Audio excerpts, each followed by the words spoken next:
ਸਤਿ ਸ੍ਰੀ ਅਕਾਲ। Punjabi radio USA ਸੁਣ ਰਹੇ ਦੇਖ ਰਹੇ ਸਾਰੇ ਹੀ ਸਰੋਤਿਆਂ ਤੇ ਦਰਸ਼ਕਾਂ ਨੂੰ ਜੀ ਆਇਆਂ ਨੂੰ ਪਿਆਰ ਭਰੀ ਸਤਿ ਸ੍ਰੀ ਅਕਾਲ। ਪ੍ਰੋਗਰਾਮ ਅਪਡੇਟ ਕੈਲੀਫੋਰਨੀਆ ਦੇ ਵਿੱਚ ਹਰਜੋਤ ਸਿੰਘ ਜੀ ਆਇਆਂ ਨੂੰ ਸਵਾਗਤ ਹੈ। ਸਤਿ ਸ੍ਰੀ ਅਕਾਲ ਜੀ।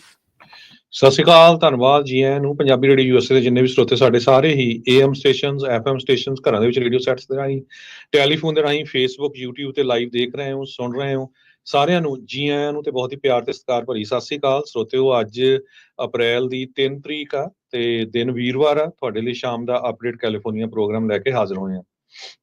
ਪ੍ਰੋਗਰਾਮ ਨੂੰ ਸਪਾਂਸਰ ਕਰਦੇ ਨੇ ਖਾਲਸਾ ਇੰਸ਼ੋਰੈਂਸ ਏਜੰਸੀ, ਜਿਨ੍ਹਾਂ ਦੇ ਕੋਲੋਂ ਹਰ ਇੱਕ ਤਰੀਕੇ ਦੀ ਇੰਸ਼ੋਰੈਂਸ ਕਰਵਾ ਸਕਦੇ ਹੋ। ਇੰਸ਼ੋਰੈਂਸ ਬਾਰੇ ਪਤਾ ਕਰਨ ਲਈ ਕਾਲ ਕਰ ਸਕਦੇ ਹੋ 408-272-2500 ਦੇ ਉੱਤੇ। Dherkiana immigration law firm, US immigration ਦਾ ਹੋਵੇ ਕਿਸੇ ਵੀ ਤਰੀਕੇ ਦਾ ਕੰਮ, call attorney J Dherkiana 415-909-0503। Gurbachan Singh Nagraj Sacramento, Sarabjit Singh Kulwinder Kaur Dhoot Yuba City, Gurdev Singh Sohal Antelope, Gursahib Singh Bakersfield, Avtar Singh Manzil Clovis. ਸਾਰਿਆਂ ਦਾ ਧੰਨਵਾਦ। ਜੇ ਤੁਸੀਂ ਵੀ ਇਸ ਪ੍ਰੋਗਰਾਮ ਨੂੰ ਸਪਾਂਸਰ ਕਰਨਾ ਚਾਹੁੰਦੇ ਹੋ, ਸੰਪਰਕ ਕਰ ਸਕਦੇ ਹੋ 408-722-7698 ਦੇ ਉੱਤੇ। ਜੀ, ਅੱਜ ਦੀਆਂ ਖਬਰਾਂ ਵੱਲ ਚੱਲੀਏ ਤੇ ਅਮਰੀਕਾ ਦੀ ਹਿਸਟਰੀ ਦੇ ਵਿੱਚ ਇੱਕ ਦਿਨ ਦੇ ਵਿੱਚ ਐਡਾ ਵੱਡਾ ਜਿਹੜਾ ਝਟਕਾ ਆ ਸਟਾਕ ਮਾਰਕੀਟ ਨੂੰ ਲੱਗਾ। 1600 ਦੇ ਕਰੀਬ 1600 ਪੁਆਇੰਟਸ ਡਾਓ ਜੋਨ ਇੰਡਸਟਰੀਅਲ ਡਾਊਨ ਗਿਆ ਹੈਗਾ। S&P 500 ਤੇ ਨੈਸਡੈਕ ਕਹਿੰਦੇ ਵੀ 2020 ਤੋਂ ਬਾਅਦ ਇੱਕ ਦਿਨ ਦੇ ਵਿੱਚ ਇੰਨਾ ਜ਼ਿਆਦਾ ਡਾਊਨ ਗਿਆ। ਸੋ ਓਵਰਆਲ ਜੇ ਦੇਖਿਆ ਜਾਵੇ, ਵਾਲ ਸਟਰੀਟ ਜਰਨਲ ਨੇ ਰਿਪੋਰਟ ਕੀਤਾ 3.1 ਟ੍ਰਿਲੀਅਨ ਡਾਲਰ ਇੱਕ ਦਿਨ ਦੇ ਵਿੱਚ ਸਟਾਕ ਮਾਰਕੀਟ ਦੇ ਵਿੱਚੋਂ ਉੱਡ ਗਿਆ ਹੈਗਾ। Largest one day decline since March 2020। ਸੋ ਡਾਓ ਜੋਨ ਇੰਡਸਟਰੀਅਲ 1679 ਪੁਆਇੰਟਸ, ਜਾਨੀ ਕਿ 4% ਦੇ ਕਰੀਬ, ਨੈਸਡੈਕ 6% ਦੇ ਕਰੀਬ, S&P ਇੰਡੈਕਸ 4.8% ਦੇ ਕਰੀਬ ਡਾਊਨ ਗਿਆ। ਸੋ ਜਿਨ੍ਹਾਂ ਲੋਕਾਂ ਨੇ ਸਟਾਕ ਮਾਰਕੀਟ 'ਚ ਪੈਸੇ ਲਾਏ ਹੋ ਸੀ, 401k ਬਹੁਤ ਸਾਰੇ ਲੋਕਾਂ ਦੀਆਂ ਰਿਟਾਇਰਮੈਂਟ ਪਲਾਨਸ, ਉਹਨਾਂ ਸਾਰਿਆਂ ਨੂੰ ਜਿਹੜਾ ਆ ਬਹੁਤ ਵੱਡਾ ਜਿਹੜਾ ਝਟਕਾ ਆ ਅੱਜ ਇਹ ਲੱਗਾ ਕਿਉਂ ਆ? ਮੋਸਟਲੀ ਟੈਰਿਫ ਦੀ ਖਬਰ ਨੂੰ ਲੈ ਕੇ। ਸੋ 5 ਅਪ੍ਰੈਲ ਤੋਂ ਟੈਰਿਫ ਸ਼ੁਰੂ ਹੋ ਜਾਣੇ ਆ। 10% ਟੈਰਿਫ ਤਾਂ ਹਰ ਇੱਕ ਦੇ ਉੱਤੇ ਲਾਏ ਆ। ਬਾਕੀ ਜਿਹੜੇ ਆ ਐਵਰੇਜ ਦਾ 26% ਦੇ ਕਰੀਬ ਹੈਗੇ ਆ। ਚਾਈਨਾ ਦੇ ਉੱਤੇ 34% ਨਵੇਂ ਟੈਕਸ ਲਾਏ ਆ ਤੇ 20% ਉਹਨਾਂ ਤੇ ਪਹਿਲਾਂ ਹੀ ਸੀਗੇ। 54% ਟੋਟਲ ਚਾਈਨਾ ਦੇ ਉੱਤੇ ਲਾਇਆ ਆ। ਤੇ ਕੈਨੇਡਾ ਤੇ ਮੈਕਸੀਕੋ ਨੂੰ ਰੈਸੀਪ੍ਰੋਕਲ ਟੈਰਿਫ ਤੋਂ ਹਜੇ ਐਕਸਕਲੂਡ ਕੀਤਾ ਗਿਆ ਆ। ਪਰ ਕੈਨੇਡਾ ਵਾਲਿਆਂ ਨੇ ਵੀ ਕਹਿ ਦਿੱਤਾ ਵੀ ਅਸੀਂ ਜਿਹੜੀਆਂ ਅਮਰੀਕਨ ਕਾਰਾਂ ਹੈਗੀਆਂ ਆ ਉਹਦੇ ਉੱਤੇ ਜਿਹੜਾ ਟੈਰਿਫ ਆ ਲਾਉਣ ਜਾ ਰਹੇ ਹੈਗੇ ਜੀ। ਸੋ 34% ਜਿੱਦਾਂ ਤੁਸੀਂ ਦੱਸਿਆ ਚਾਈਨਾ ਤੇ, 20% ਯੂਰਪੀਅਨ ਯੂਨੀਅਨ ਤੇ, 46% ਵੀਅਤਨਾਮ ਤੇ, 32% ਤਾਈਵਾਨ ਤੇ, 26% ਇੰਡੀਆ ਦੇ ਉੱਤੇ ਜਿਹੜੇ ਟੈਰਿਫ ਲੱਗੇ ਆ। ਟੈਰਿਫ ਕਹਿੰਦੇ ਵੀ ਕਈ ਏਡੇ ਗਰੀਬ ਮੁਲਕਾਂ ਦੇ ਉੱਤੇ ਵੀ ਲੱਗ ਗਏ ਵੀ ਉਹਨਾਂ ਨਾਲ ਉਹਨਾਂ ਦੀਆਂ ਕਹਿੰਦੇ ਵੀ ਉੱਥੇ ਇੰਡਸਟਰੀਜ਼ ਆ ਉਹਨਾਂ ਨੂੰ ਵੀ ਅਸਰ ਜਿਹੜਾ ਉਹ ਪੈ ਸਕਦਾ ਹੈ। ਉਧਰ ਏਸ਼ੀਆ ਪੈਸੀਫਿਕ ਦੇ ਵਿੱਚ ਇਸ ਭੁਚਾਲ ਦੇ ਜਿਹੜੇ ਅਸਰ ਆ ਉਹ ਦੇਖਣ ਨੂੰ ਮਿਲ ਰਹੇ ਆ। ਜਾਪਾਨ ਦੀ ਜਿਹੜੀ ਨਿੱਕੀ ਸਟਾਕ ਆ ਉਹ ਵੀ 2% ਤੋਂ ਵੱਧ ਜਿਹੜੀ ਅੱਜ ਡਿੱਗ ਚੁੱਕੀ ਹੈਗੀ ਆ। ਸੋ ਇਹ ਟਰੰਪ ਹੁਣਾਂ ਨੇ ਕਿਹਾ ਆ ਵੀ ਉਹ ਨੈਗੋਸੀਏਸ਼ਨ ਦੇ ਲਈ ਓਪਨ ਆ, ਕੋਆਰਡੀਨੇਟ ਕਹਿੰਦੇ ਵੀ ਕਰੋ ਵਾਈਟ ਹਾਊਸ ਦੇ ਨਾਲ। ਉਧਰ ਜਿਹੜੇ ਕੁਛ ਜਿਹੜੇ ਟਰੰਪ ਦੇ ਸੈਰੋਗੇਟਸ ਕਹਿ ਸਕਦੇ ਆ ਵੀ ਜੋ ਉਹਨਾਂ ਦੀ ਬੋਲੀ ਬੋਲਤੇ, ਉਹਨਾਂ ਚੋਂ ਕਈ ਕਹਿੰਦੇ ਵੀ ਨੈਗੋਸ਼ੀਏਸ਼ਨ ਦਾ ਕੋਈ ਜਿਹੜਾ ਉਹ ਕੰਮ ਹੀ ਨਹੀਂ ਹੈਗਾ। ਕਈ ਕਹਿੰਦੇ ਵੀ ਨੈਗੋਸ਼ੀਏਟ ਜਿਹੜੇ ਉਹ ਕਰ ਸਕਦੇ ਆ। ਉਹਨਾਂ ਦੇ ਆਪਣੇ ਮੁੰਡੇ ਨੇ ਕਿਹਾ ਵੀ ਜਿਹੜਾ ਪਹਿਲਾਂ ਨੈਗੋਸ਼ੀਏਟ ਕਰ ਜਾਊਗਾ ਉਹਨੂੰ ਵਧੀਆ ਡੀਲ ਮਿਲ ਜੂਗੀ, ਜਿਹੜੇ ਲਾਸਟ ਰਹਿ ਜਾਣਗੇ ਉਹ ਇਸ ਦੇ ਵਿੱਚ ਰੁਲ ਜਾਣਗੇ। ਵਾਈਟ ਹਾਊਸ ਦੀ ਜਿਹੜੀ ਸਕੱਤਰ ਆ ਕੈਰੋਲਿਨ ਲੇਵਿਟ, ਉਹਨਾਂ ਨੇ ਜਿਹੜਾ ਕਿਹਾ ਆ ਵੀ ਨੈਗੋਸੀਏਸ਼ਨ ਜਿਹੜੀ ਉਹ ਨਹੀਂ ਹੋਊਗੀ। ਉਧਰ ਟਰੰਪ ਹੁਣਾਂ ਨੇ ਕੱਲ ਐਲਾਨ ਕੀਤਾ ਸੀ ਟੈਰਿਫਸ ਦਾ। ਉਧਰ ਸੈਨੇਟ ਦੇ ਵਿੱਚ ਕੁਝ ਰਿਪਬਲਿਕਨਸ ਨੇ ਡੈਮੋਕ੍ਰੇਟਸ ਨਾਲ ਮਿਲ ਕੇ ਕੈਨੇਡਾ ਦੇ ਉੱਤੇ ਜਿਹੜੇ ਟੈਰਿਫ ਲਾਉਣੇ ਆ ਉਸ ਦੇ ਉਲਟ ਜਿਹੜਾ ਮਤਾ ਆ ਉਹ ਵੀ ਪਾਸ ਕਰ ਦਿੱਤਾ ਸੀ।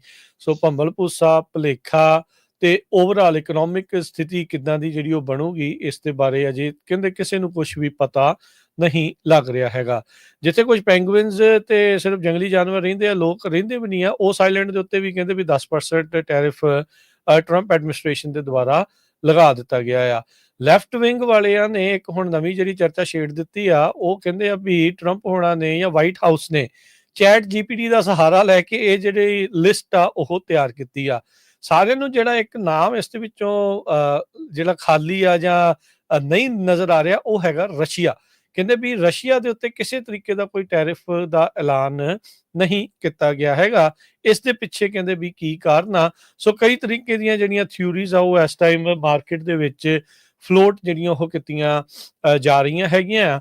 ਪਰ ਹਾਲ ਦੀ ਘੜੀ ਇਕਨੋਮਿਕ ਜੇ ਸਟਾਕ ਮਾਰਕੀਟ ਦੀ ਗੱਲ ਕਰੀਏ, ਸਟਾਕ ਮਾਰਕੀਟ ਹਮੇਸ਼ਾ ਹੀ ਰੀਅਲ ਇਕੋਨਮੀ ਨਹੀਂ ਹੁੰਦੀ, ਪਰ ਇਹ ਜਿਹੜੇ ਟੈਰਿਫਸ ਦੇ ਆਉਣ ਦੇ ਨਾਲ ਚੀਜ਼ਾਂ ਦੇ ਉੱਤੇ ਅਸਰ ਪਊਗਾ। USPS ਨੇ ਆਲਰੇਡੀ ਜਿੰਨੇ ਵੀ ਤੁਹਾਡੇ ਸਮਾਨ ਕਹਿੰਦੇ ਆਉਣੇ ਸੀ ਉਹਨਾਂ ਚੋਂ ਬਹੁਤਾਤ ਨੂੰ ਰੋਕ ਦਿੱਤਾ ਹੈਗਾ ਆ, ਇਹ ਕਹਿ ਕੇ ਵੀ ਹੁਣ ਇਹਦੇ ਉੱਤੇ ਟੈਰਿਫ ਡਿਸਾਈਡ ਕਰਕੇ ਉਸ ਤੋਂ ਬਾਅਦ ਦੇ ਵਿੱਚ ਅੱਗੇ ਜਿਹੜਾ ਉਹ ਘੱਲਿਆ ਜਾਵੇਗਾ। ਸੋ ਕਈ ਕੰਟੇਨਰ, ਕਈ ਸਮਾਨ ਜਿਹੜੇ ਆ ਉਹ ਉਹਨਾਂ ਦੇ ਵਿੱਚ ਹੁਣ ਦੇਰੀ ਹੋਊਗੀ ਇਸ ਨੂੰ ਜਿਹੜਾ ਉਹ ਰਿਲੀਜ਼ ਕਰਨ ਤੱਕ। ਸੋ ਇਹ ਹੁਣ ਦੇਖੋ ਅੱਗੇ ਇਸ ਦੇ ਵਿੱਚ ਕੀ ਬਣਦਾ ਹੈਗਾ ਆ।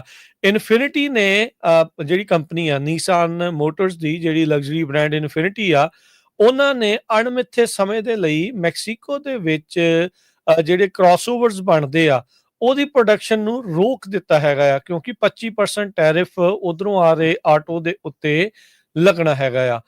QX50 ਤੇ QX55 ਉਹਨਾਂ ਦੀ ਜਿਹੜੀ ਉੱਥੇ ਬਣਦੀਆਂ ਸੀਗੀਆਂ ਇਹ ਗੱਡੀਆਂ, ਉਹਨਾਂ ਨੂੰ ਹੁਣ ਕਹਿੰਦੇ ਵੀ ਅੰਟਿਲ ਫਰਦਰ ਨੋਟਿਸ ਉਹ ਰੋਕ ਦਿੱਤਾ ਗਿਆ ਹੈਗਾ ਆ। ਉਧਰ ਜਿਹੜੀਆਂ ਅਮੀਰਾਂ ਦੀਆਂ ਘੜੀਆਂ ਕਹਿ ਲਓ ਜਾਂ luxury watch brand Swiss watches ਆ, ਉਹਨਾਂ ਦੇ ਉੱਤੇ ਵੀ ਜਿਹੜੇ ਕਹਿੰਦੇ ਟੈਰਿਫਸ ਨੇ ਅਸਰ ਪਾਇਆ ਆ। JP ਮੋਰਗਨ ਨੇ ਇਸ ਦੇ ਬਾਰੇ ਜਿਹੜਾ ਉਹ ਦੱਸਿਆ ਹੈਗਾ ਆ। ਸੋ ਟਰੰਪ ਹੁਣਾਂ ਨੇ ਕੱਲ ਟੈਰਿਫ ਲਾਉਣ ਤੋਂ ਬਾਅਦ ਅੱਜ ਇਹ ਐਲਾਨ ਕਰ ਦਿੱਤਾ ਆ ਵੀ ਉਹ ਨੈਗੋਸੀਏਸ਼ਨ ਦੇ ਲਈ, ਟੈਰਿਫ ਦੇ ਸੰਬੰਧ ਵਿੱਚ ਨੈਗੋਸੀਏਸ਼ਨ ਕਰਨ ਦੇ ਲਈ ਇਹ ਰੈਡੀ ਜਿਹੜੇ ਉਹ ਹੈਗੇ ਆ। ਸੋ ਜਿਹੜੇ ਇੱਕ ਸ਼ਿਪਿੰਗ ਜਾਇੰਟ ਆ ਮਰਸਕ, ਜਿਨ੍ਹਾਂ ਦੇ ਬਹੁਤ ਵੱਡੇ ਵੱਡੇ ਸਮੁੰਦਰੀ ਬੇੜੇ ਨੇ, ਜਹਾਜ਼ ਨੇ ਜਿਨ੍ਹਾਂ 'ਚ ਕੰਟੇਨਰ ਲੱਦ ਕੇ ਆਉਂਦੇ ਆ, ਉਹ ਕਹਿੰਦੇ ਵੀ in nutshell it's not good news for global economy ਜੋ ਇਸ ਟਾਈਮ ਚੱਲ ਰਿਹਾ ਹੈਗਾ ਆ। ਸੋ ਕਿੱਦਾਂ ਦੀ ਜਿਹੜੀ ਚੀਜ਼ ਆ ਉਹ ਅੱਗੇ ਹੋਊਗੀ ਇਸ ਟਾਈਮ ਕੁਛ ਵੀ ਜਿਹੜਾ ਉਹ ਕਿਹਾ ਨਹੀਂ ਜਾ ਸਕਦਾ। ਲੋਕਾਂ ਤੇ ਇਸ ਦੇ ਓਵਰਆਲ ਕਿੱਦਾਂ ਦੇ ਅਸਰ ਰਹਿਣਗੇ ਉਹ ਇਵੈਂਚੁਅਲੀ ਆਉਣ ਵਾਲਾ ਸਮਾਂ ਦੱਸੇਗਾ। ਹੁਣ ਜਿਹੜਾ ਹਰਜੋਤ ਸਿੰਘ ਜੀ ਗੋਲਡਮਨ ਸੈਕਸ ਦੇ ਐਗਜ਼ੈਕਟਿਵ ਕਹਿੰਦੇ ਵੀ ਜਿਹੜੀ ਸਟੈਗਫਲੇਸ਼ਨ ਆ ਉਹ ਰੀਅਲ ਉਹ ਇੱਥੇ ਆ ਚੁੱਕੀ ਹੈਗੀ ਆ। ਸੋ ਜਿਹੜੇ ਕਹਿੰਦੇ ਵੀ ਨਵੇਂ ਇੰਪੋਜ਼ਡ ਟੈਰਿਫ ਦੇ ਨਾਲ ਜਿਹੜੀ ਗਰੋਥ ਹੋਣੀ ਸੀਗੀ ਉਹ ਕਹਿੰਦੇ ਵੀ ਥੰਮ ਜਾਵੇਗੀ। ਮੋਸਟਲੀ ਇਕਨੋਮਿਸਟ ਇਸ ਤਰੀਕੇ ਦੇ ਨਾਲ ਇਸ ਚੀਜ਼ ਨੂੰ ਪੇਸ਼ ਕਰ ਰਹੇ ਆ, ਪਰ ਟਰੰਪ ਐਡਮਿਨਿਸਟ੍ਰੇਸ਼ਨ ਤੇ ਉਹਨਾਂ ਦੇ ਜਿਹੜੇ ਨਾਲ ਸਾਥੀ ਆ ਉਹ ਇਸ ਨੂੰ ਇਹ ਸਪਿਨ ਦੇ ਰਹੇ ਆ ਵੀ ਥੋੜੀ ਜੀ ਦਰਦ ਤੋਂ ਬਾਅਦ ਦੇ ਵਿੱਚ ਮਾਹੌਲ ਜਿਹੜਾ ਆ ਉਹ ਵਧੀਆ ਹੋਊਗਾ। ਸੋ ਉਹ ਸਹਿਣ ਦੇ ਲਈ ਤੁਸੀਂ ਰੈਡੀ ਰਹੋ, ਪਰ ਇਹ ਦੇਖਦੇ ਆ ਵੀ ਲੋਕ ਕਿੰਨੀ ਕੁ ਦੇਰ ਤੱਕ ਇਸ ਦੀ ਜਿਹੜੀ ਮਾਰ ਝੱਲਣ ਨੂੰ ਰੈਡੀ ਹੈਗੇ ਨੇ। ਟਰੰਪ ਐਡਮਿਨਿਸਟ੍ਰੇਸ਼ਨ ਇਹ ਸੋਚ ਰਿਹਾ ਸੀ ਵੀ ਜਿਹੜਾ ਡਾਲਰ ਆ ਉਸ ਨੂੰ ਬੂਸਟ ਮਿਲੂਗਾ, ਪਰ ਸਾਰਾ ਕੁਝ ਆਪੋਜ਼ਿਟ ਹੋਇਆ। ਆਪਣੇ ਗੁਆਂਢੀ ਮੁਲਕ ਕੈਨੇਡਾ ਦੇ ਪ੍ਰਾਈਮ ਮਿਨਿਸਟਰ ਮਾਰਕ ਕਾਰਨੀ ਹੁਣੀ ਜੋ ਉਹਨੇ ਕਹਿਤਾ ਵੀ 25% ਅਮਰੀਕਾ ਦੀਆਂ ਕਾਰਾਂ ਦੇ ਉੱਤੇ ਅਸੀਂ ਟੈਰਿਫ ਲਾਉਣ ਜਾ ਰਹੇ ਹੈਗੇ ਆ। ਸੋ ਲੋਕ ਜਿਨ੍ਹਾਂ ਦੇ ਸਟਾਕ ਦੇ ਵਿੱਚ ਪੈਸੇ ਲੱਗੇ ਹੋਏ ਸੀ ਉਹਨਾਂ ਨੂੰ ਜਿਹੜਾ ਬਹੁਤ ਵੱਡਾ ਝਟਕਾ ਇਸ ਟਾਈਮ ਲੱਗਾ ਹੈਗਾ। ਸੋ ਗੋਲਡ ਉੱਪਰ ਗਿਆ ਹੈਗਾ, ਗੋਲਡ $3134 ਦੇ ਉੱਤੇ ਚਲਾ ਗਿਆ ਹੈਗਾ। ਸੋ ਗੋਲਡ ਦੀਆਂ ਕੀਮਤਾਂ ਉੱਪਰ ਚਲ ਗਈਆਂ। ਸਭ ਤੋਂ ਜਿਹੜਾ ਫਿਕਰਮੰਦ ਗੱਲ ਲੱਗ ਰਹੀ ਹੈਗੀ ਆ ਆਮ ਲੋਕਾਂ ਦੇ ਲਈ ਵੀ, JP ਮੋਰਗਨ ਨੇ ਕੁਛ ਹਫ਼ਤੇ ਪਹਿਲਾਂ ਇਹ ਕਿਹਾ ਸੀ ਵੀ 40% ਚਾਂਸ ਹੈਗਾ ਆ ਵੀ ਅਮਰੀਕਾ ਦੇ ਵਿੱਚ ਰਿਸੈਸ਼ਨ ਆਊਗਾ। ਅੱਜ ਉਹਨਾਂ ਨੇ ਇਸ ਨੂੰ ਵਧਾ ਕੇ 60% ਕਹਿ ਦਿੱਤਾ। JP ਮੋਰਗਨ ਦੇ ਜਿਹੜੇ ਐਨਾਲਿਸਟ ਆ ਉਹਨਾਂ ਨੇ ਫੋਰਕਾਸਟ ਕਰਤਾ ਅੱਜ ਵੀ 60% ਚਾਂਸ ਆ ਅਮਰੀਕਾ ਦੇ ਵਿੱਚ ਰਿਸੈਸ਼ਨ ਹੁਣ ਆਊਗਾ। ਉਧਰ ਕਹਿੰਦੇ ਵੀ ਰੋਜ਼ਮਰਾ ਦੀਆਂ ਚੀਜ਼ਾਂ ਵੀ ਮਹਿੰਗੀਆਂ ਹੋਣਗੀਆਂ। ਕਈ ਜਿਹੜੇ ਟ੍ਰੇਡ ਗਰੁੱਪ ਉਹ ਕਹਿ ਰਹੇ ਵੀ ਜੇ ਸਾਡੀਆਂ ਆਈਟਮਸ ਨੂੰ ਇਸ ਦੇ ਵਿੱਚ ਐਗਜ਼ੈਂਪਟ ਨਹੀਂ ਕੀਤਾ ਗਿਆ ਤਾਂ ਇਹ ਆਉਣ ਵਾਲੇ ਦਿਨਾਂ 'ਚ ਮਹਿੰਗੀਆਂ ਹੋ ਜਾਣਗੀਆਂ, ਜਿਸ ਦੇ ਵਿੱਚ ਕਹਿੰਦੇ ਵੀ ਕਾਫੀ, ਬਨਾਨਾਸ, ਟਾਇਲਟ ਪੇਪਰ ਤੱਕ ਵੀ ਚੀਜ਼ਾਂ ਮਹਿੰਗੀਆਂ ਹੋ ਸਕਦੀਆਂ ਆ। ਕੰਜ਼ਿਊਮਰ ਬ੍ਰਾਂਡਸ ਐਸੋਸੀਏਸ਼ਨ ਇਹ ਇੰਡਸਟਰੀ ਦਾ ਟ੍ਰੇਡ ਗਰੁੱਪ ਆ ਜੋ ਰਿਪਰੈਜ਼ੈਂਟ ਕਰਦਾ ਹੈ ਕੋਕਾ ਕੋਲਾ, ਪ੍ਰੋਕਟਰ ਐਂਡ ਗੈਂਬਲ ਤੇ ਹੋਰ ਕੰਜ਼ਿਊਮਰ ਜਾਇੰਟਸ ਨੂੰ। ਉਹਨਾਂ ਨੇ ਮੰਗ ਕੀਤੀ ਹੈ ਟਰੰਪ ਪ੍ਰਸ਼ਾਸਨ ਤੋਂ ਵੀ ਭਾਈ ਜਿਹੜੇ ਇਨਗਰੀਡੀਐਂਟਸ ਆ ਜਾਂ ਇਨਪੁਟਸ ਆ ਜੋ ਇਹ ਸਮਾਨ ਬਣਾਉਣ ਦੇ ਲਈ ਵਰਤੇ ਜਾਂਦੇ ਆ ਉਹਨਾਂ ਨੂੰ ਇਸ ਟੈਰਿਫ ਦੇ ਵਿੱਚੋਂ ਐਗਜ਼ੈਂਪਟ ਕੀਤਾ ਜਿਹੜਾ ਹੋ ਜਾਵੇ। ਬਹੁਤ ਸਾਰੇ ਜਿਹੜੇ ਮੁਲਕਾਂ ਤੋਂ ਇਹ ਜਿਹੜਾ ਰਾ ਮਟੀਰੀਅਲ ਲਿਆਉਂਦਾ ਜਿਨ੍ਹਾਂ ਵਿੱਚ ਗੁਆਟਾਮਾਲਾ, ਮੈਡਾਗਾਸਕਰ ਵਰਗੇ ਵੀ ਮੁਲਕ ਹੈਗੇ ਆ, ਤੇ ਉਹਨਾਂ ਦੇ ਉੱਤੇ ਹੁਣ ਜਿਹੜਾ ਟੈਰਿਫ ਕਹਿੰਦੇ 10 ਤੋਂ 47% ਦੀ ਰੇਂਜ ਦੇ ਵਿੱਚ, ਕਿਤੇ ਕਿਸੇ ਦੇ ਘੱਟ ਕਿਸੇ ਦੇ ਵੱਧ ਜਿਹੜਾ ਆ ਉਹ ਵਧਣਾ ਆ ਤੇ ਇਵੈਂਚੁਅਲੀ ਕਹਿੰਦੇ ਵੀ ਸ਼ਾਪਰਸ ਦੇ ਉੱਤੇ ਇਹ ਸਾਰਾ ਭਾਰ ਪੈਣਾ ਆ।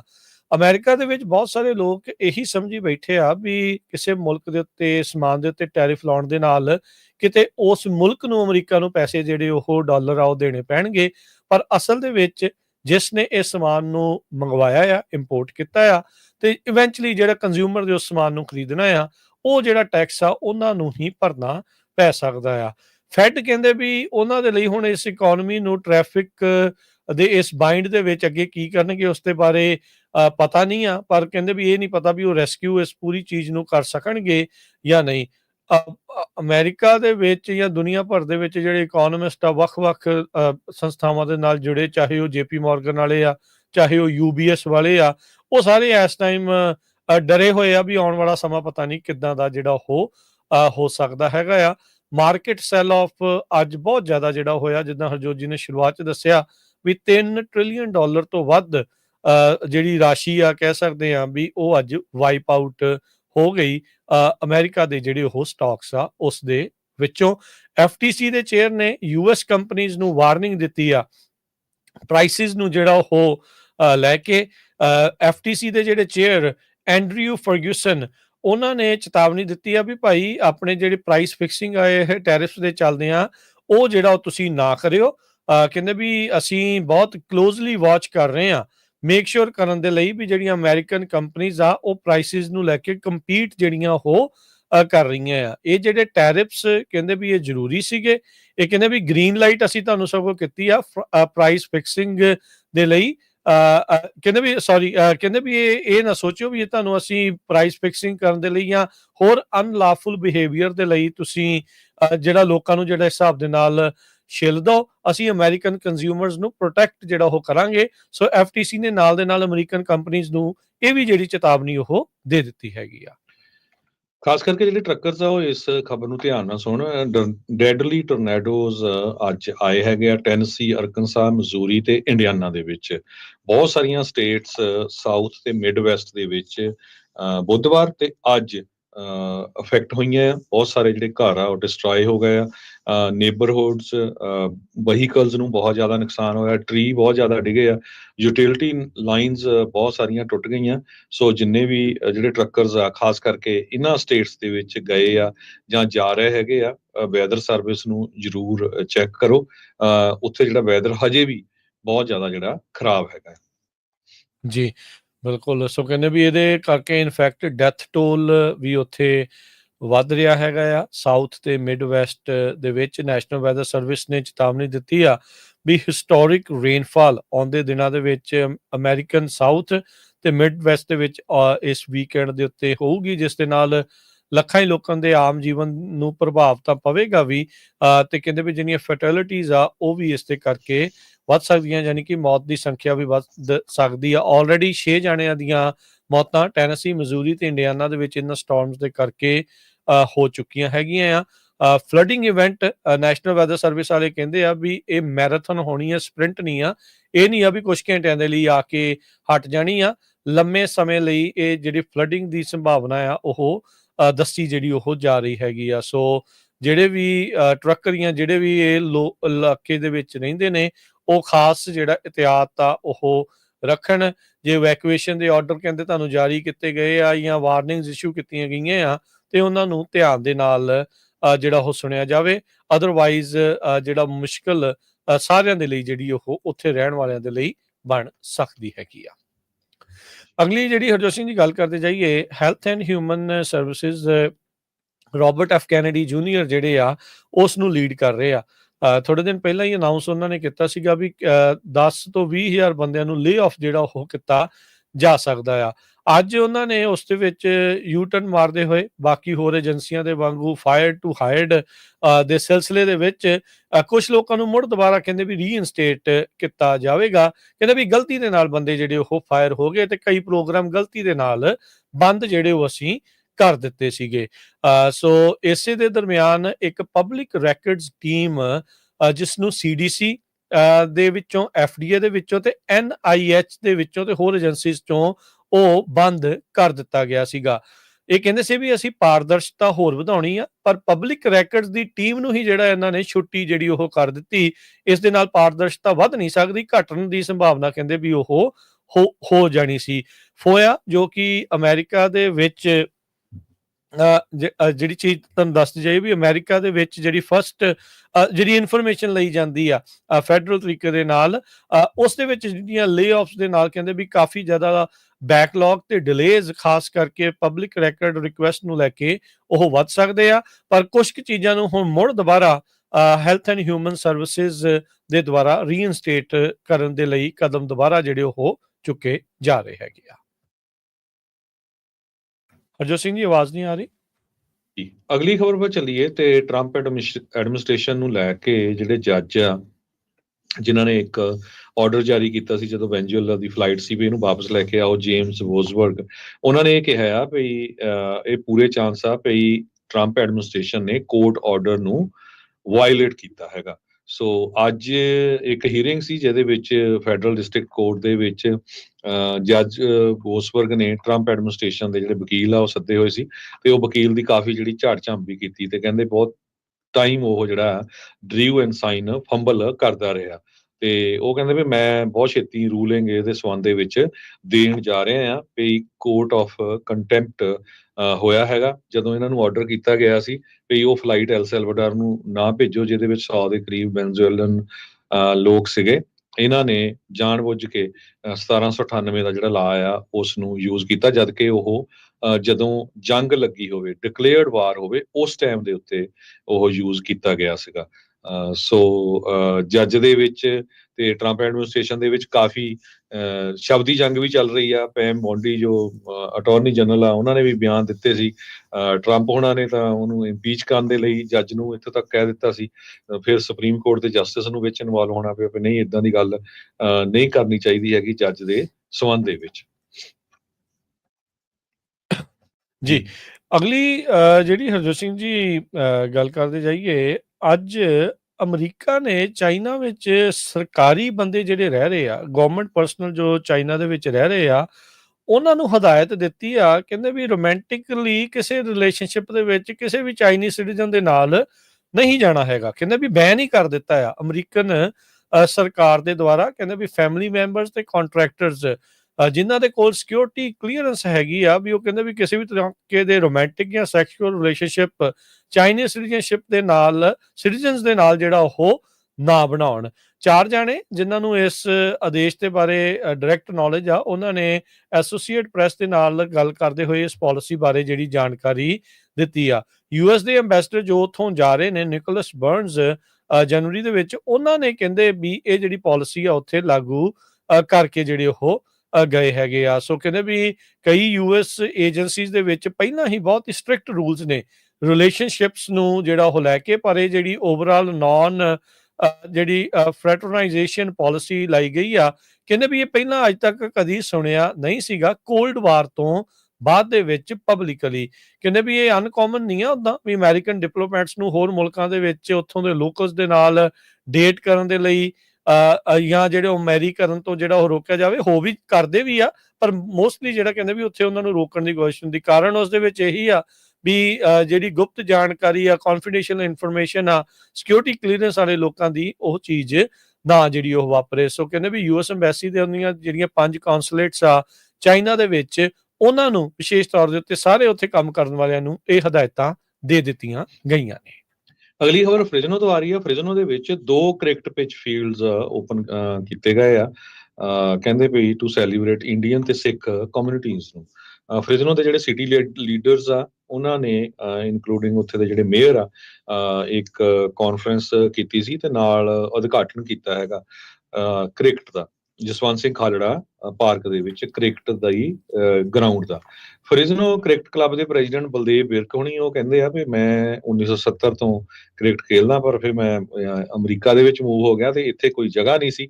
ਸੋ ਇਹ ਬਹੁਤ ਵਧੀਆ ਹੋਈ ਆ ਜਿਹਦੇ ਨਾਲ ਬਹੁਤ ਸਾਰੇ ਆਪਣੀ ਕਮਿਊਨਿਟੀ ਦੇ ਲੋਕ ਪਲੱਸ ਇੰਡੀਅਨ ਕਮਿਊਨਿਟੀ ਦੇ ਲੋਕ ਜਿਹੜੇ ਆ ਇਹ ਖੇਲ ਸਕਦੇ ਹੈਗੇ ਆ। ਫ੍ਰਿਜ਼ਨੋ ਦੇ ਮੇਅਰ ਜੈਰੀ ਡਾਇਰ ਨੇ ਇਹ ਕਿਹਾ ਵੀ ਸੌਰੀ ਆ ਵੀ ਕਾਫੀ ਲੇਟ ਇਹ ਬਣੀ ਆ, ਵੀ ਪਹਿਲਾਂ ਬਣਨੀ ਚਾਹੀਦੀ ਸੀ, ਪਰ ਹੁਣ ਬਿਲਕੁਲ ਸਿਟੀ ਇਹਦੇ ਲਈ ਹੈਲਪ ਕਰ ਰਹੀ ਹੈਗੀ ਆ। $2.5 ਲੱਖ ਦੇ ਕਰੀਬ ਸਿਟੀ ਐਕਸਪੈਕਟ ਕਰਦੀ ਆ ਵੀ ਇਸ ਪਾਰਕ ਦੇ ਉੱਤੇ ਖਰਚ ਆਊਗਾ। ਸੌਰੀ, ਇਸ ਗਰਾਊਂਡ ਨੂੰ ਬਣਾਉਣ ਦੇ ਉੱਤੇ ਖਰਚ ਆਊਗਾ। ਸੋ ਉਹ ਕਹਿੰਦੇ ਵੀ ਐਨੀ ਟਾਈਮ ਕੋਈ ਵੀ ਆ ਕੇ ਇੱਥੇ ਜਿਹੜਾ ਕ੍ਰਿਕਟ ਆ ਉਹ ਖੇਲ ਸਕਦਾ ਹੈਗਾ, ਤੇ ਕਹਿੰਦੇ ਵੀ ਪੂਰੀ ਜਿਹੜੀ ਕਮਿਊਨਿਟੀ ਆ ਇਸ ਸਪੇਸ ਦਾ ਜਿਹੜਾ ਐਡਵਾਂਟੇਜ ਲਊਗੀ। ਸੋ ਗਰਾਊਂਡ ਬ੍ਰੇਕਿੰਗ ਸੈਰੇਮਨੀ ਬੀਤੇ ਜਿਹੜੇ ਹਰਜੋਤ ਸਿੰਘ ਜੀ ਬੁੱਧਵਾਰ ਨੂੰ ਹੋਈ ਆ, ਤੇ ਜੂਨ ਤੱਕ ਕਹਿੰਦੇ ਆ ਵੀ ਇਹ ਜਿਹੜੀਆਂ ਪਿਚਜ਼ ਆ ਉਹ ਤਿਆਰ ਹੋ ਜਾਣਗੀਆਂ। ਇੱਕ ਜਿਹੜਾ ਫਰੈਜ਼ਨੋ ਦਾ ਮੇਨ ਜਿੱਥੇ ਸਪੋਰਟਸ ਦਾ ਸਟੇਡੀਅਮ ਆ ਉੱਥੇ, ਤੇ ਇੱਕ ਜਿੱਦਾਂ ਤੁਸੀਂ ਦੱਸਿਆ ਵੀ ਜਸਵੰਤ ਸਿੰਘ ਖਾਲੜਾ ਪਾਰਕ ਦੇ ਵਿੱਚ ਜਿਹੜੀ ਪਿੱਚ ਆ ਉਹ ਤਿਆਰ ਜਿਹੜੀ ਉਹ ਕੀਤੀ ਜਾ ਰਹੀ ਹੈਗੀ ਆ। ਉਹ ਹੋਰ ਵੀ ਕਈ ਸ਼ਹਿਰਾਂ ਦੇ ਵਿੱਚ ਜਿੱਥੇ ਕ੍ਰਿਕਟ ਕਾਫੀ ਖੇਡੀ ਜਾਂਦੀ ਆ, ਉੱਥੇ ਕਾਫੀ ਕ੍ਰਿਕਟ ਦੇ ਸ਼ੌਕੀਨ ਨੇ, ਖੇਡਣ ਵਾਲੇ ਵੀ ਆ, ਟੀਮਾਂ ਵੀ ਬਣੀਆਂ ਆ, ਉੱਥੇ ਵੀ ਇਦਾਂ ਦੀਆਂ ਜਿਹੜੀਆਂ ਪਿਚਜ਼ ਵਗੈਰਾ ਆ ਉਹ ਬਣਾਈਆਂ ਗਈਆਂ ਆ। ਅਗਲੀ ਗੱਲ ਕਰੀਏ ਹਰਜੋਤ ਸਿੰਘ ਜੀ, ਕੈਲੀਫੋਰਨੀਆ ਉਹਨਾਂ 19 ਸੂਬਿਆਂ ਦੇ ਨਾਲ ਮਿਲ ਕੇ ਇੱਕ ਲਾਸੂਟ ਫਾਈਲ ਕਰ ਰਿਹਾ ਆ ਟਰੰਪ ਐਡਮਿਨਿਸਟ੍ਰੇਸ਼ਨ ਦੇ ਉਲਟ, ਜਿਹੜਾ ਟਰੰਪ ਹੁਣਾਂ ਦਾ ਇਲੈਕਸ਼ਨ ਆਰਡਰ ਉਹਨਾਂ ਨੇ ਜਾਰੀ ਕੀਤਾ ਸੀਗਾ। ਇਹ ਜਿਹੜੇ ਸੂਬੇ ਆ ਇਹ ਕਹਿ ਰਹੇ ਆ ਵੀ ਇਹ ਜਿਹੜਾ ਆਰਡਰ ਰਾਸ਼ਟਰਪਤੀ ਟਰੰਪ ਦਾ ਆ ਇਹ ਗੈਰ ਸੰਵਿਧਾਨਿਕ ਹੈਗਾ ਆ। ਟਰੰਪ ਹੁਣਾਂ ਨੇ ਬੀਤੇ ਦਿਨਾਂ 'ਚ ਇੱਕ ਐਗਜ਼ੈਕਟਿਵ ਆਰਡਰ ਜਾਰੀ ਕੀਤਾ ਸੀਗਾ ਵੀ ਫੈਡਰਲ ਇਲੈਕਸ਼ਨ 'ਚ ਹਿੱਸਾ ਲੈਣ ਦੇ ਲਈ ਵੋਟਾਂ ਦੇ ਨੂੰ ਰਜਿਸਟਰ ਕਰਨ ਦੇ ਲਈ ਹਰ ਇੱਕ ਉਸ ਵੋਟਰ ਨੂੰ ਇੱਥੇ ਡਾਕੂਮੈਂਟਡ ਪ੍ਰੂਫ ਜਿਹੜਾ ਸਿਟੀਜ਼ਨਸ਼ਿਪ ਦਾ ਉਹ ਦਿਖਾਉਣ ਦੀ ਜ਼ਰੂਰਤ ਹੈਗੀ ਆ। ਹੁਣ ਕਹਿੰਦੇ ਵੀ 19 ਸੂਬੇ ਇਹ ਜਿਹੜੇ ਜਿੱਥੇ ਕਿ ਮੋਸਟਲੀ ਸਾਰੇ ਡੈਮੋਕ੍ਰੇਟ ਪਾਰਟੀ ਦੇ ਨਾਲ ਸੰਬੰਧਿਤ ਆ, ਉਹਨਾਂ ਨੇ ਇਸ ਐਗਜ਼ੈਕਟਿਵ ਆਰਡਰ ਦੇ ਉਲਟ ਲਾਸੂਟ ਦਰਜ ਕੀਤਾ ਹੈ। ਕਹਿੰਦੇ ਇਹਨਾਂ ਦਾ ਇਹ ਦਾਅਵਾ ਵੀ ਇਹ ਰੀਸ਼ੇਪ ਕਰਨਾ ਚਾਹੁੰਦੇ ਨੇ ਇਲੈਕਸ਼ਨਸ ਨੂੰ ਯੂਐਸ ਦੇ ਵਿੱਚ, ਤੇ ਇੱਥੋਂ ਤੱਕ ਕਿ ਉਹਨਾਂ ਨੇ ਇਸ ਨੂੰ ਗੈਰ ਸੰਵਿਧਾਨਿਕ ਵੀ ਕਹਿ ਦਿੱਤਾ। ਕਹਿੰਦੇ ਵੀ ਇਹ ਇਨਵੇਜਨ ਹੈਗੀ ਆ ਸਟੇਟ ਦੀ ਕਲੀਅਰ ਅਥਾਰਟੀ ਵੀ ਉਹ ਆਪਣੀਆਂ ਇਲੈਕਸ਼ਨਸ ਕਿੱਦਾਂ ਰਨ ਕਰ ਸਕਦੇ ਆ। ਹੁਣ ਇੱਕ ਪਾਸੇ ਤਾਂ ਰਾਸ਼ਟਰਪਤੀ ਟਰੰਪ ਬਹੁਤ ਸਾਰੀਆਂ ਇਦਾਂ ਦੀਆਂ ਸੰਸਥਾਵਾਂ ਮਹਿਕਮਿਆਂ ਨੂੰ ਖਾਰਜ ਕਰ ਰਹੇ ਆ, ਤੇ ਉਹ ਕਹਿ ਰਹੇ ਆ ਵੀ ਸੂਬਿਆਂ ਦੇ ਕੋਲ ਇਸ ਦਾ ਸਿੱਧਾ ਅਧਿਕਾਰ ਹੋਣਾ ਚਾਹੀਦਾ, ਫੈਡਰਲ ਲੈਵਲ ਤੇ ਨਹੀਂ ਚਾਹੀਦਾ। ਪਰ ਇਲੈਕਸ਼ਨਸ ਦੇ ਮਾਮਲੇ ਵਿੱਚ ਉਹ ਕਹਿੰਦੇ ਆ ਵੀ ਫੈਡਰਲ ਲੈਵਲ ਦੇ ਉੱਤੋਂ ਜਿਹੜਾ ਅਧਿਕਾਰ ਆ ਉਹ ਸਾਰਿਆਂ ਦੇ ਉੱਤੇ ਇੱਕਸਾਰ ਲਾਗੂ ਜਿਹੜਾ ਉਹ ਹੋਵੇ। ਸੋ ਫੈਡਰਲਿਜ਼ਮ ਕਿਤੇ ਠੀਕ ਲੱਗਦਾ ਇਹਨਾਂ ਨੂੰ, ਕਿਤੇ ਜਿਹੜਾ ਉਹ ਉਲਟ ਲੱਗਦਾ ਆ। ਇਹ ਤਕਰੀਬਨ ਸਾਰੀਆਂ ਐਡਮਿਨਿਸਟ੍ਰੇਸ਼ਨ ਦੀਆਂ ਐਡਮਿਨਿਸਟ੍ਰੇਟਰਸ ਦੀਆਂ ਇਦਾਂ ਦੀਆਂ ਪਾਲਿਸੀਜ਼ ਜਿਹੜੀਆਂ ਉਹ ਰਹਿੰਦੀਆਂ ਰਹੀਆਂ ਆ। ਇਹ ਜਿਹੜੇ ਹੁਣ ਕਹਿ ਰਹੇ ਆ ਵੀ ਪ੍ਰੈਜ਼ੀਡੈਂਟ ਦੇ ਕੋਲ ਇਹ ਪਾਵਰ ਹੈ ਹੀ ਨਹੀਂ ਵੀ ਜਿਸ ਤਰੀਕੇ ਦੇ ਨਾਲ ਉਹਨਾਂ ਨੇ ਇਹ ਐਗਜ਼ੈਕਟਿਵ ਆਰਡਰ ਜਾਰੀ ਕਰ ਦਿੱਤਾ ਆ। ਅਨਕਨਸਟੀਟਿਊਸ਼ਨਲ, ਐਂਟੀ ਡੈਮੋਕ੍ਰੇਟਿਡ ਤੇ ਅਨ ਅਮਰੀਕਨ ਤੱਕ ਵੀ ਇਸ ਨੂੰ ਕਈ ਜਿਹੜੇ ਸਟੇਟ ਅਟਾਰਨੀ ਜਨਰਲਸ ਨੇ ਕਹਿ ਦਿੱਤਾ ਆ। ਹੁਣ ਇਹ ਜਿਹੜਾ ਨਤਾਰਾ ਇਵੈਂਚੁਅਲੀ ਕੋਰਟ ਦੇ ਵਿੱਚ ਹੋਵੇਗਾ ਵੀ ਅਦਾਲਤ ਇਸ ਨੂੰ ਕਿਸ ਤਰੀਕੇ ਦੇ ਨਾਲ ਇਹ ਮੰਨਦੀ ਆ। 3 ਮਹੀਨਿਆਂ ਦੇ ਵਿੱਚ ਸਟੇਟ ਆਫ ਕੈਲੀਫੋਰਨੀਆ ਨੇ 10 ਲਾਸੂਟ ਟਰੰਪ ਐਡਮਿਨਿਸਟ੍ਰੇਸ਼ਨ ਦੇ ਅਗੇਂਸਟ ਫਾਈਲ ਕੀਤੇ ਹੈਗੇ ਆ। ਕੈਲੀਫੋਰਨੀਆ ਦੇ ਵਿੱਚ ਟੈਰਿਫਸ ਦਾ ਕੀ ਅਸਰ ਹੋਊਗਾ, ਕਾਫੀ ਡਿਟੇਲ ਰਿਪੋਰਟ ਆ, ਆਪਾਂ ਤੁਹਾਡੇ ਨਾਲ ਸਾਂਝੀ ਕਰਾਂਗੇ ਕੱਲ ਸਵੇਰ ਨੂੰ। ਤੇ ਸਟਾਕ ਮਾਰਕੀਟ ਬਾਰੇ ਆਪਾਂ ਦੱਸੇ ਚੁੱਕੇ ਹਾਂ। ਤੇ ਜੇ ਕਰੰਸੀ ਦੀ ਗੱਲ ਕਰਦੇ ਜਾਈਏ, $1 ਦੇ ਬਰਾਬਰ ਕੈਨੇਡਾ ਦੇ $1 ਤੇ 42 ਸੈਂਟ ਰਹੇ ਆ, $1 ਦੇ ਬਰਾਬਰ ਪਾਕਿਸਤਾਨ ਦੇ 278 ਰੁਪਏ ਤੇ 93 ਪੈਸੇ, $1 ਦੇ ਬਰਾਬਰ ਇੰਡੀਆ ਦੇ 85 ਰੁਪਏ ਤੇ 40 ਪੈਸੇ। ਜੀ, ਨੰਬਰ ਐਗਜ਼ੈਕਟਲੀ ਜੇ ਦੱਸਦੇ ਜਾਈਏ ਅੱਜ ਦੇ ਮਾਰਕੀਟ ਦੇ ਕਿੱਦਾਂ ਨੇ। ਡਾਓ ਜੋਨ 1600 ਤੇ 79 ਪੁਆਇੰਟ ਘਟ ਕੇ ਤਕਰੀਬਨ 4% ਘਟ ਕੇ 40,500 ਤੇ 46 ਤੇ ਬੰਦ ਹੋਇਆ। S&P ਤਕਰੀਬਨ 5% ਘਟ ਕੇ 274 ਪੁਆਇੰਟ ਘਟ ਕੇ 5397 ਤੇ।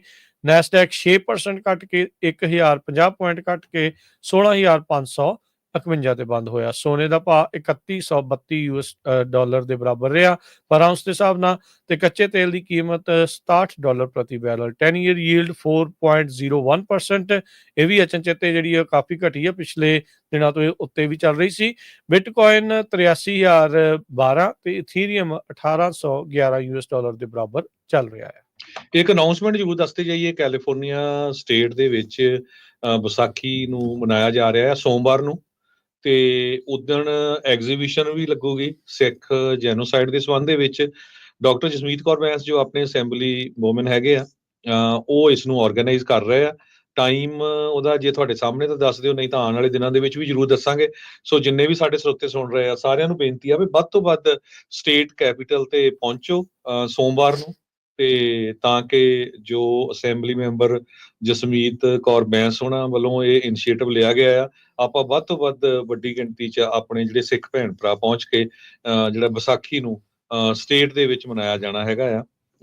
ਤੇ ਨਾਲ ਐਗਜ਼ੀਬਿਸ਼ਨ ਲੱਗਣੀ ਆ, ਉਹ ਵੀ ਆਪਾਂ ਦੇਖੀਏ ਤੇ ਆਪਾਂ ਆਪ ਉਸ ਦਾ ਹਿੱਸਾ ਵੀ ਬਣੀਏ। ਜੀ, ਦੱਸਦੇ ਜਾਈਏ 7 ਅਪ੍ਰੈਲ ਨੂੰ ਸਵੇਰੇ 10:30 ਤੋਂ ਲੈ ਕੇ ਦੁਪਹਿਰ 3:30 ਵਜੇ ਤੱਕ ਇਹ ਪ੍ਰੋਗਰਾਮ ਹੋਣਾ ਆ। ਕੈਪੀਟਲ ਬਿਲਡਿੰਗ 1315 10th ਸਟਰੀਟ ਦੇ ਉੱਤੇ, ਜਿਹੜੀ ਮੇਨ ਬਿਲਡਿੰਗ ਗੁੰਬਦ ਵਾਲੀ ਆਪਾਂ ਨੂੰ ਉੱਥੇ ਦੀਦੀ ਆ, ਉਸ ਦੇ ਅੰਦਰ ਰੂਮ ਨੰਬਰ 317 ਦੇ ਵਿੱਚ। ਸੋ 11 ਤੋਂ 1 ਵਜੇ ਦੇ ਵਿੱਚ mostly assembly member, senate members ਉਹਨਾਂ ਨੇ ਸ਼ਿਰਕਤ ਕਰਨੀ ਆ। ਪਰ ਇਹ ਪ੍ਰੋਗਰਾਮ ਜਿੱਥੇ ਨਾਲ ਦੇ ਨਾਲ Harjot Singh ji exhibition, history, community meet and greet ਵੀ ਜਿਹੜੀ ਉਹ ਨਾਲ ਦੇ ਨਾਲ ਹੋਵੇਗੀ। ਸਵੇਰੇ 10:30 ਤੋਂ ਲੈ ਕੇ ਦੁਪਹਿਰ 3:30 ਵਜੇ ਤੱਕ ਆਉਂਦੇ ਸੋਮਵਾਰ 7 ਅਪ੍ਰੈਲ ਨੂੰ ਸੈਕਰਾਮੈਂਟੋ ਦੇ ਵਿੱਚ ਕੈਪੀਟਲ ਬਿਲਡਿੰਗ ਰੂਮ ਨੰਬਰ 317 ਦੇ ਵਿੱਚ ਡਾਕਟਰ ਜਸਮੀਤ ਕੌਰ ਬੈਂਸ ਹੁਣਾਂ ਦੇ ਦੁਆਰਾ ਇਸ ਨੂੰ ਪਹਿਲੀ ਵਾਰੀ ਇਹ ਜਿਹੜੀ ਵਿਸਾਖੀ ਐਟ ਕੈਪੀਟਲ ਇਹ ਜਿਹੜੀ ਉਹ ਮਨਾਈ ਜਾ ਰਹੀ ਆ, ਤੇ ਵੱਡੇ ਪੱਧਰ ਦੇ ਉੱਤੇ ਸਾਰਿਆਂ ਨੂੰ ਉੱਥੇ ਪਹੁੰਚਣ ਦੇ ਲਈ ਬੇਨਤੀ ਜਿਹੜੀ ਉਹ ਕੀਤੀ ਜਾਂਦੀ ਆ। ਸੋ ਹੁਣ ਆਪਾਂ ਲੈਣੀ ਆ ਜੀ ਇਜਾਜ਼ਤ। ਸਭ ਨੂੰ ਪਿਆਰ ਭਰੀ ਸਤਿ ਸ੍ਰੀ ਅਕਾਲ। ਸਤਿ ਸ੍ਰੀ ਅਕਾਲ।